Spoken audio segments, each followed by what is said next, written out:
I'm craving Mexican food. I didn't ask. You know, like a nice crunchy taco with sour cream and shredded cheese. That's not Mexican food. So what is it, German? Brother, it is Tex-Mex, which is kind of fire, but don't go around calling it Mexican food. Then what is Mexican food?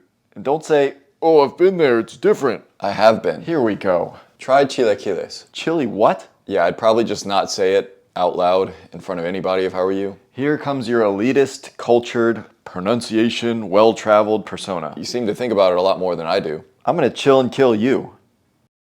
Chilaquiles is one of the best and most memorable meals that I've had in my life. I'm specifically remembering one time that I had them in Mexico after a hike with my friends Jackie and Angel. There's just a lot of unctuous flavor and interesting textures going on. I can't get enough of this. This is my version of chilaquiles rojos that I think you would love. I'm going to start by making the red salsa, which will start with some red chiles. I have 2 chiles de árbol for spice, and then I have 1 each of Chile California and Chile Guajillo. You could just use 2 of either one that you have. I just had both on hand. I'm just going to cut their tops off and remove their ribs and seeds so we can just keep the skins. I'm toasting them in a dry pan over medium heat for about 3 to 5 minutes just until they're fragrant. At this point you could remove them and rehydrate them while you cook the rest of the sauce, but why not do both at the same time? I'm pouring like 2 cups of water into the pan. You could use stock, but I'm just going to add some bouillon later. Then I'll add in 1 yellow onion that I've quartered, as well as 2 Roma tomatoes that I've roughly chopped.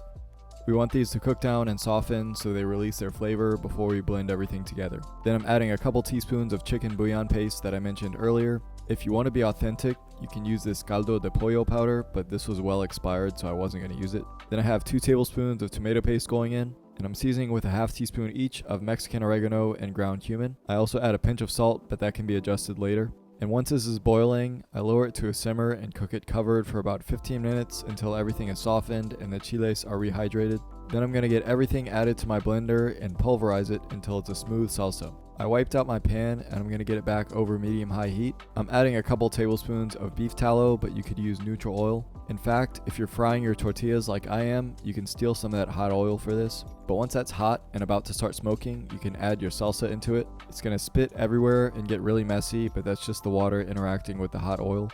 We're basically instantaneously searing the salsa, which is going to give it a lot of mired flavor. It'd be equivalent to taking all the aromatics and roasting them in the oven before cooking them. Either way, it should die down pretty quickly, and I'm just stirring this as it reduces over medium-high heat. You can reduce this to your desired thickness. I just let this go for about 5 to 7 more minutes. At that point, you can just season it to taste with salt and lime juice. I'm adding the juice of about half a lime. And while my sauce was reducing, I was frying up my tortillas. You could easily use store-bought chips, but I think this step is something you definitely don't want to skip. Fresh fried chips are, like, no exaggeration, 10 times better than store-bought. I've got about 12 corn tortillas that I'm just going to cut into 1/6.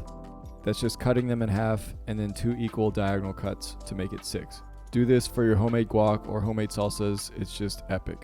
I have some canola oil that I'm heating to around 350 Fahrenheit. When that's ready to go, I'm just adding the chips in 6 batches, or 12 chips at a time.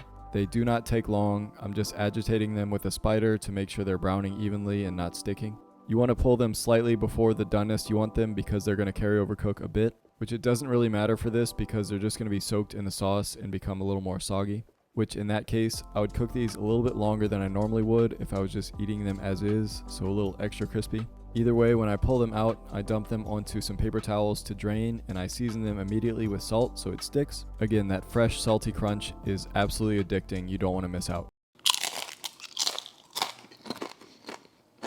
So when the salsa is done, you can add the chips to it and mix them around to coat evenly. I try to do this right before serving so it doesn't become too soggy. It's supposed to be a bit soggy because that's what the dish is, but I'm trying to keep it to more like an al dente pasta, if you will. It's ready to serve at this point. The last thing we need to do is whip up a loose crema. That is a cup of sour cream, the juice of half of a lime, and a pinch of salt. I'm going to continuously mix that together and add bits of water until it's the consistency I want. I want it to be drizzleable off a spoon so it's easy to get all over the chilaquiles. Alternatively, you could add this to a squeeze bottle, but I'm too lazy. And once it's running off the spoon like this, it's good. Let's plate up. So I've got a generous helping of the chilaquiles, then a half of an avocado that I've cubed up and I'm spreading evenly. Then I like queso fresco that I'm crumbling all over this. Many recipes call for queso cotija, which I also like, but it's also dry and I want something with a little bit more sour punch.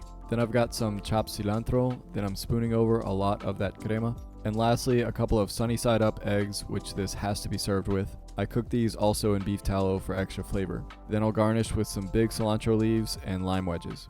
This is one of those meals that your eyes eat first. It just looks so good, at least to me. As I'm doing this voiceover, I'm jealous of myself in the video. I want to eat this again. Let's taste test. This is a breakfast of champions, although I would never make this for breakfast. I've done a simpler leftover version of this at home before, but this is my first experience back with this since I was in Mexico. It's truly a life-changing dish, and I think it's like top 10 of things that I enjoy. Just something super special about it. Try to get a good bite here. Provecho. That salsa is so rich. I swear you can taste the beef tallow in it. Everything is just concentrated and blended together to coat these chips beautifully. I will always love this. I mean, all Mexican food is amazing and my favorite, but this specific dish will always have a special place in my heart. You could just as easily do this with some store-bought salsa and store-bought tortilla chips. But yeah, the point is you have to do it. That's gonna do it for me today. Thank you all for watching. Be blessed, and I'll see you next time. That queso fresco is a must. Beautifully sour bite with everything else.